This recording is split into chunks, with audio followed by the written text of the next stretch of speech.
Livro Paramahansa Yogananda, a autobiografia de um yogi contemporâneo. Capítulo 40. O regresso à Índia. Eu respirava agradecido o ar abençoado da Índia. Nosso navio, o Rajputana, atracou em 22 de agosto de 1935 no enorme porto de Bombai. Já no primeiro dia de meu desembarque, provei o gosto antecipado da atividade ininterrupta que me absorveria durante um ano inteiro. Amigos haviam se reunido no cais para nos recepcionar com guirlandas de flores.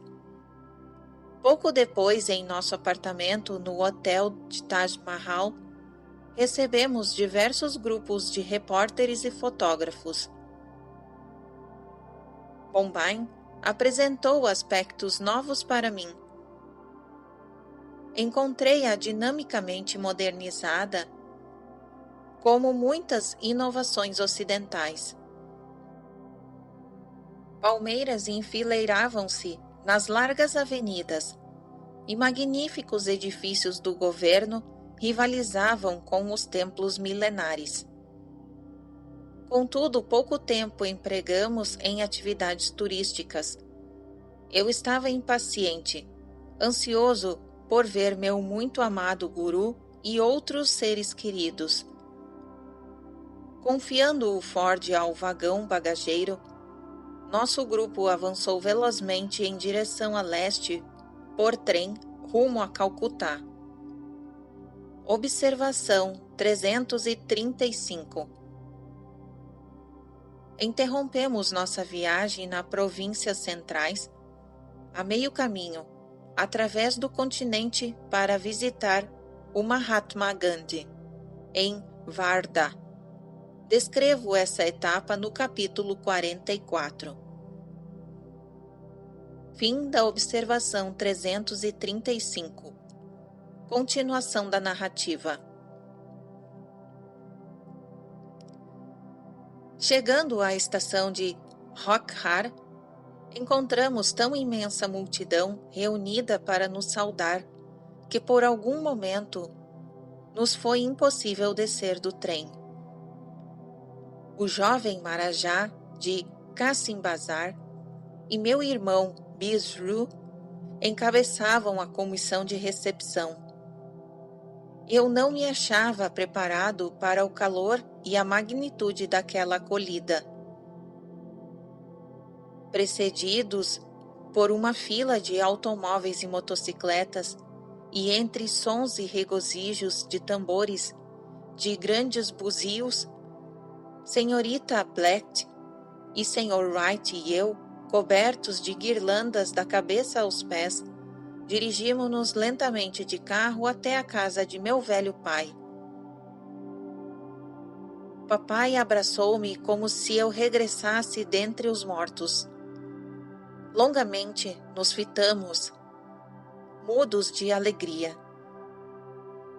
Irmãos e irmãs, tios, tias, primos, discípulos e amigos do passado agrupavam-se ao meu redor, todos com os olhos úmidos. Agora transferida aos arquivos da memória, a cena da afetuosa reunião perdura vivamente, inolvidável em meu coração. Quanto ao meu encontro com Sir Yuxterhar, faltam-me palavras. Permitam-me transcrever suficientemente a seguinte descrição de meu secretário. Hoje, pleno de mais sublimes expectativas, conduzi Yogananda em nosso Ford de Calcutá a Sarampore, registrou o Sr. Wright em seu diário de viagem. Passamos por estabelecimentos comerciais singulares. Um destes era o restaurante preferido de Yogananda em seu tempo de faculdade, e finalmente penetramos numa estreita viela entre muros. Uma súbita volta à esquerda e eis à nossa frente o acharando mestre, um edifício de tijolos, em cujo andar superior se destacava uma sacada com grade de ferro. Irradiava-se da moradia uma aura de solidão tranquila. Com grave humildade, através de Yoganandaji, penetrei no pátio, dentro dos muros do eremitério. Nossos corações pulsando aceleradamente, subimos alguns degraus de cimento pisados, sem dúvida, por inúmeros buscadores da verdade. Nossa tensão crescia agudamente à medida que avançávamos. À nossa frente, no alto da escada, apareceu silenciosamente o grande ser, Shawasmi Siri-Uxterhar, de pé, em nobre atitude de sábio. Meu coração, arfando, dilatou-se pelo privilégio abençoado de estar em sublime presença. Lágrimas toldaram meu olhar ávido quando Yoganandaji caiu de joelhos e ofertou, com uma inclinação de cabeça, as saudações e o agradecimento de sua alma, tocando com a mão os pés do Guru, e a seguir, em humilde obediência, a sua própria testa. Então se levantou e foi abraçado dos dois lados do peito por Siri-Uxterhar. Palavra nenhuma se pronunciou de início, mas um sentimento intenso era expresso em mudas frases de alma. Como seus olhos resplandeciam no calor do encontro, uma vibração de ternura espraiou-se pelo tranquilo pátio e o sol repentinamente se esquivou nas nuvens para acrescentar um fulgor de glória. De joelhos em terra, diante do Mestre, ofereci-lhe meu agradecimento e amor indizíveis, tocando-lhe os pés calejados pelo tempo e pelo serviço, recebi sua bênção. Levantei-me em seguida e fitei seus belos olhos profundamente introspectivos, mas radiantes de ventura. Entramos em sua sala de estar, com um lado inteiro abrindo-se para a sacada que avistávamos da rua. O mestre sentou-se num colchão forrado no chão de cimento, apoiando o braço num velho sofá. Yoganandaji e eu nos sentamos junto aos pés do Guru, recostados em almofadas cor de laranja, a fim de tornar mais cômoda a nossa posição sobre a esteira de palha. Tentei sem muito êxito captar a essência da conversa em Bengali entre os dois Shawasmis, pois descobri que eles não usam o inglês quando estão juntos. Embora o Shawasmi Maharaj, título que também designam o grande Guru, o possa falar e o faça com frequência. Entretanto, percebi facilmente a santidade deste grande ser, através de seu bondoso sorriso e de seus olhos cintilantes. Em sua conversa, engraçada ou séria, discerne-se rapidamente o caráter positivo de suas declarações, a marca de um sábio. Alguém que sabe porque conhece Deus. A grande sabedoria, o vigor de propósitos e a determinação do mestre são evidentes em cada um de seus atos. Ele se veste com simplicidade. Seu dote e sua camisa, tingidos há tempos atrás com tonalidade ocre, apresentam agora um desbotado matiz de laranja. Observando-o a intervalos reverentemente, Notei sua estatura grande, atlética. Seu corpo tornou-se rijo com as provas e os sacrifícios da vida de renúncia. Seu porte é majestoso. Caminha com passo nobre em posição ereta.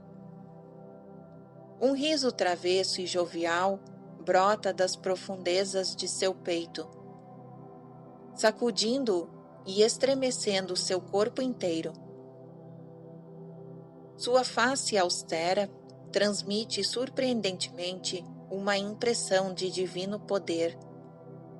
O cabelo repartido ao meio, branco, junto à testa, apresenta mechas de prata e negro, outras de ouro e negro, terminando em anéis sobre os ombros. Sua barba e bigode escassos e ralos parecem alcançar-lhes os traços do rosto.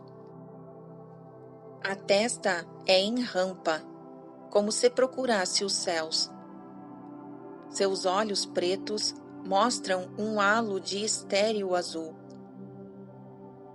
Tem nariz grande, comum, com o qual brinca em momentos de ócio, esfregando-o e revirando-o com os dedos, como um menino. Em repouso, sua boca é severa, com um toque sutil de ternura. Olhando aqui e ali, observei que certos estragos na sala sugerem o desapego do proprietário ao conforto material. As paredes brancas da comprida câmara, manchadas pelo tempo, apresentam faixas de estuque azul desbotado. Em um dos extremos da sala está dependurado o único retrato de Lakshmanaraya, cujo ornamento devocional é uma simples guirlanda. Existe também uma velha fotografia mostrando Yogananda, de pé, na época de sua chegada a Boston, entre outros delegados ao Congresso de Religiões. Reparei na esquisita confluência do moderno com o antigo. Um enorme candelabro de vidro lapidado achava-se recoberto de teias de aranha devido ao longo tempo de desuso. E na parede está preso um calendário vistoso e moderno. Na sala emana uma fragrância de paz e felicidade. Para além da sacada, coqueiros se alteiam sobre o eremitério em silenciosa proteção. O mestre só necessita bater palmas. Antes mesmo de terminar, é atendido por algum pequeno discípulo. Um deles, um mocinho magro, cujo nome é Prafula. Observação 336. Prafula era o jovem que estava em companhia do mestre quando a cobra se aproximou. Registrado no capítulo 12. Continuação da narrativa. Tem longos cabelos escuros, brilhantes olhos negros e um sorriso celestial. Seus olhos cintilam quando os cantos da boca se erguem como se fossem duas estrelas e uma lua crescente, que surgissem repentinamente ao crepúsculo. O júbilo de Swami Siriuxdhar é obviamente intenso pelo regresso de seu produto, e ele parece um tanto curioso acerca de mim, o subproduto. Contudo, o predomínio de sabedoria na natureza deste grande ser impede a exteriorização de seus sentimentos. Yogananda ofereceu-lhe alguns presentes segundo o costume, quando um discípulo volta a seu guru. Mais tarde nos sentamos para uma refeição simples mas bem preparada, arroz e vegetais. Para Siriuxterhar, foi um prazer a minha observância de certos costumes indianos. Por exemplo, o de comer com os dedos.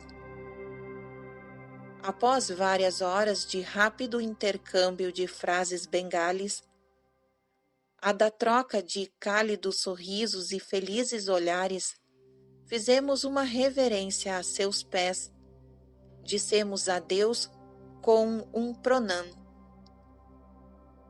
Observação 337. Pranam, literalmente, é uma saudação completa, da raiz sânscrita nam, saudar ou inclinar-se, e do prefixo pro, completamente. Faz-se a saudação de pranam principalmente diante de monges ou de pessoas merecedoras de respeito. Fim da observação 337. Continuação da narrativa. E partimos para Calcutá com a lembrança perpétua de um encontro sagrado. Embora eu escreva principalmente sobre minhas impressões externas do Mestre, sempre tive consciência de sua glória espiritual. Senti o seu poder e sempre hei de reter comigo este sentimento, considerando-o minha divina bênção. Da América, Europa e Palestina, eu trouxe muitos presentes para Siriuxterhar. Ele os recebeu sorrindo, mas sem comentários. Para meu próprio uso, eu comprara na Alemanha uma combinação de guarda-chuva com bengala. Na Índia, resolvi dar a bengala ao mestre. Gosto muito mesmo deste presente. Os olhos de meu guru voltaram-se para os meus, cheios de afetuosa compreensão, ao fazer um comentário que fugia aos seus hábitos. De todos os presentes, era a bengala que ele escolhia para exibir aos visitantes.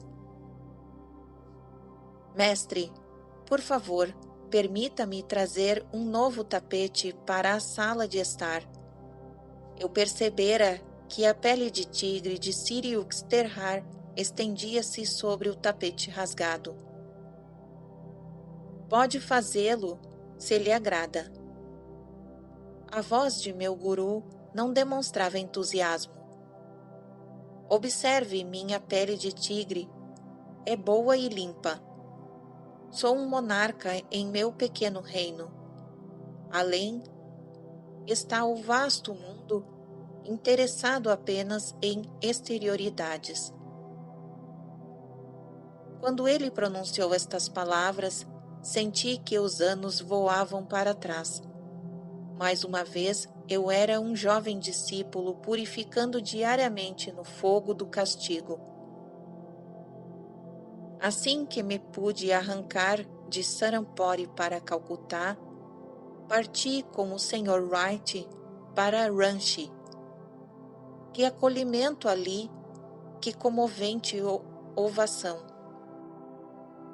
Lágrimas inundaram meus olhos ao abraçar os professores altruístas que conservaram o estandarte da escola drapejando ao vento durante minha ausência de 15 anos. As faces brilhantes e os sorrisos felizes dos alunos internos e externos testemunhavam amplamente o valor de seu cuidadoso preparo nas várias disciplinas escolares, bem como de seu treinamento em yoga. Contudo, infelizmente, a instituição de Ranchi passava por terríveis dificuldades financeiras.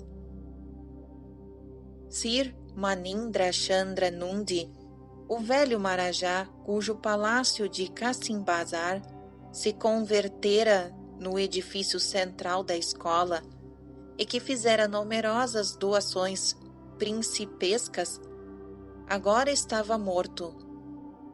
muitas atividades beneficentes e liberais da escola se encontravam em sérios perigos por falta de suficiente auxílio público. Não vivera eu durante anos nos Estados Unidos sem aprender algo de sua sabedoria prática, seu espírito intrépido ante aos obstáculos. Permaneci uma semana em Ranchi, lutando com problemas críticos. A seguir, vieram as entrevistas em Calcutá com líderes e educadores eminentes. Uma longa conversa com o jovem Marajá de Kassim Bazar e um apelo financeiro a meu pai, e viva! Os abalados alicerces da escola de Ranchi começaram a se firmar. Muitos donativos chegaram de meus estudantes norte-americanos no momento crítico. Alguns meses após minha chegada à Índia, tive a alegria de ver legalizada a situação da escola de Ranchi. O sonho de toda a minha vida de um centro educacional yogi mantido por doações permanentes estava realizado. Esta aspiração guiara-me desde o humilde princípio, em 1917, com um grupo de 7 meninos. A escola Yogoda Satsanga Brahmacharya Vidyalaya ministra aulas ao ar livre de matérias dos cursos primários e secundários. Os estudantes internos e externos também recebem treinamento vocacional para certas profissões. Os próprios jovens regulamentam muitas de suas atividades através de comissões autônomas. Muito cedo em minha carreira de educador, descobri que os mesmos jovens que se deliciavam travessamente ao lograr um professor, aceitaram com alegria as regras disciplinares estabelecidas por seus próprios colegas.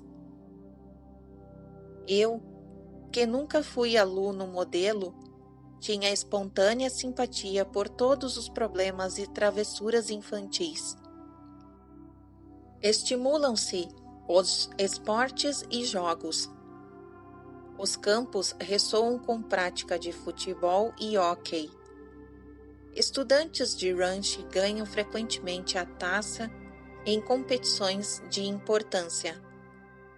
Aos jovens ensina-se o método Yogoda de reabastecer os músculos com o poder da vontade, dirigindo mentalmente a energia vital para qualquer parte do corpo. Também aprendem asanas, posições e exercícios de esgrima e de lati, bastão com vara.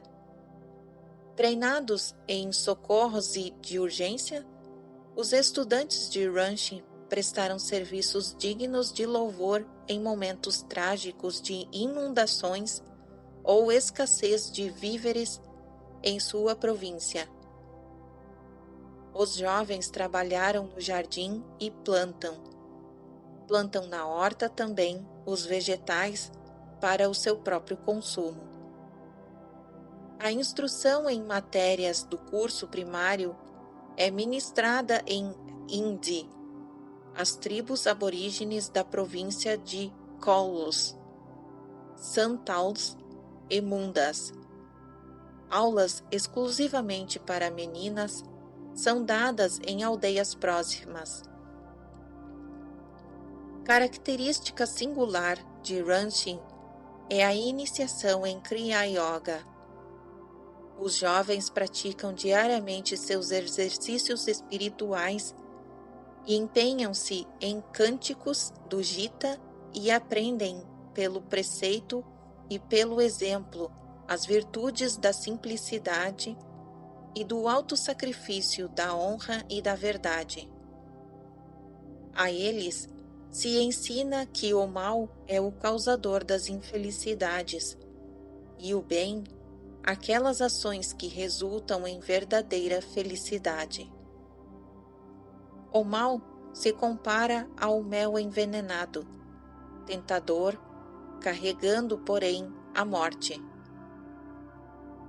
Dominando a inquietude do corpo e mente pelas técnicas de concentração, atingiram-se resultados assombrosos em Ranchi. Não é novidade ver uma atrativa figurinha de 9 ou 10 anos sentada por 1 hora ou mais em equilíbrio ininterrupto, o olhar imóvel dirigido ao olho espiritual. No pomar existe um templo a Shiva, com uma estátua do abençoado mestre de Larishmarasaya. Diariamente orações e aulas sobre as escrituras ocorrem no jardim à sombra das mangueiras. Yogoda Satsanga, Sevascharan, lar de serviço. Nos terrenos de Ranchi oferece assistência médica e cirúrgica gratuita a muitos milhares de pobres da Índia. Ranchi situa-se a 610 metros acima do nível do mar. Seu clima é ameno e uniforme. O terreno, com área superior a 100 mil metros quadrados, margeando uma grande lagoa que serve ao banho e à natação, inclui um dos melhores pomares da Índia. 500 árvores frutíferas de manga, tâmaras, goiabas, lechias e jacas. A biblioteca de Ranchi contém numerosas revistas e 1 milhar de volumes em inglês e bengali, doados por ocidentais e orientais. Há uma coleção de todas as escrituras do mundo. Um museu bem organizado exibe pedras preciosas e espécimes arqueológicos, geológicos e antropológicos. Troféus, em sua maior parte trazidos de minhas andanças pelas variadas terras do Senhor. Observação 338.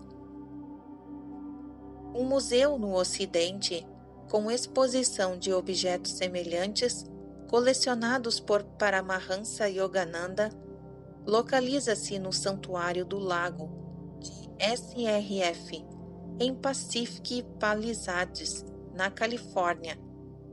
Nota da SRF. Continuação da narrativa. Escolas secundárias com as mesmas características de internato e de treinamento em yoga, filiais de Ranchi, foram abertas e estão agora em pleno florescimento. São elas Yogoda Sensanga Vadyapit, escola para meninos e rapazes em Lanksmanpur, em Bengala, e a escola secundária e eremitério da ISS, em Emijalikak, em Midriyapuri, Bengala. Observação 339. Deste núcleo original, surgiram muitas instituições educacionais para ambos os sexos, dirigidas por Yogoda Satsanga Society, e agora prosperando em diversas localidades da Índia. Seus currículos abrangem matérias de cursos primários ao colegial. Yogoda deriva de yoga, união, harmonia, equilíbrio, e o da significa o que concede. Satsanga compõe-se de sat, verdade, e sanga, fraternidade e associação.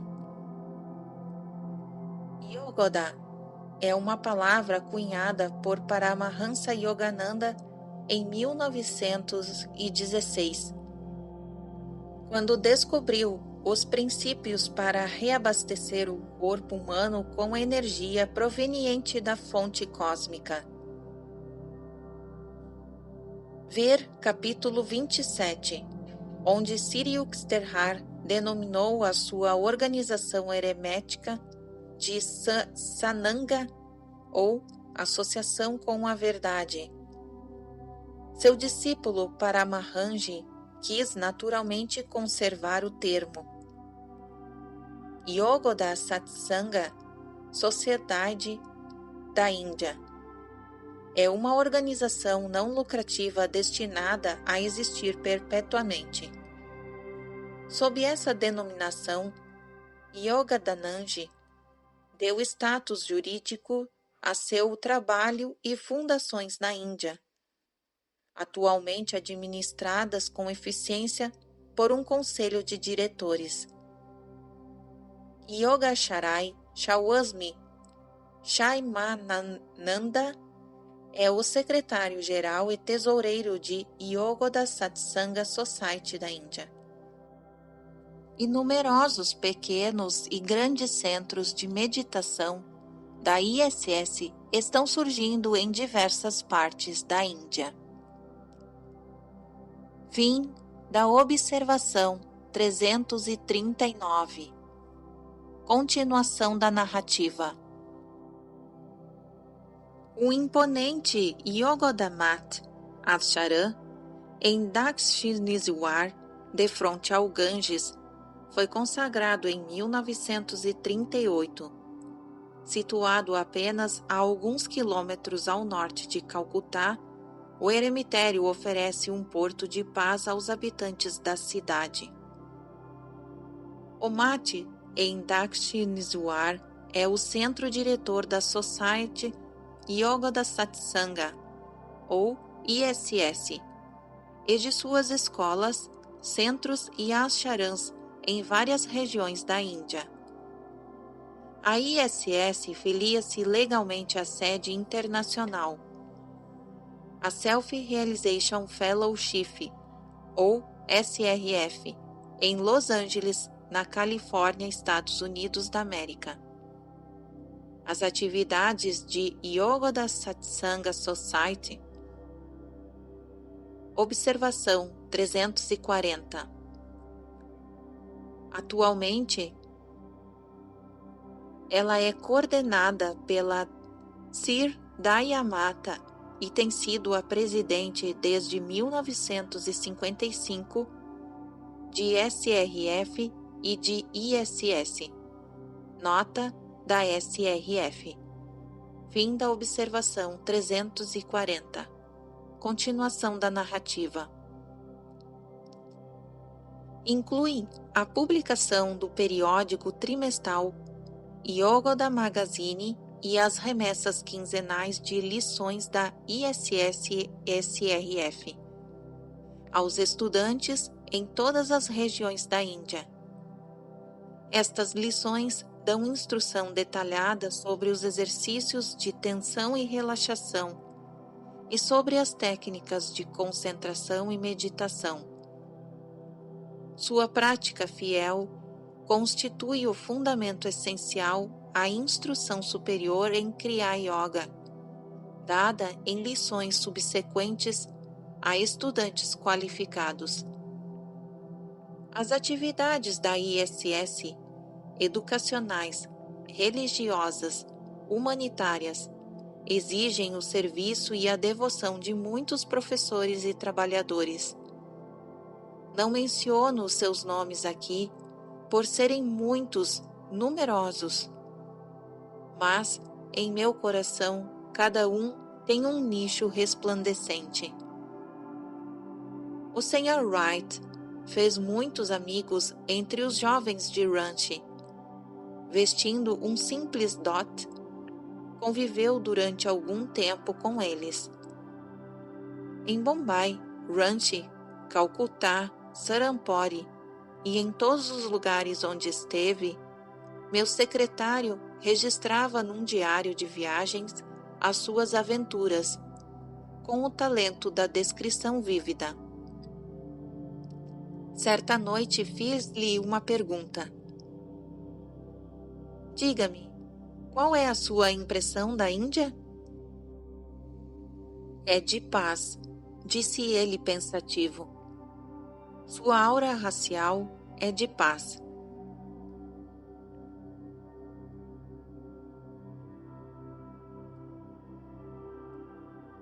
Fim do capítulo 40.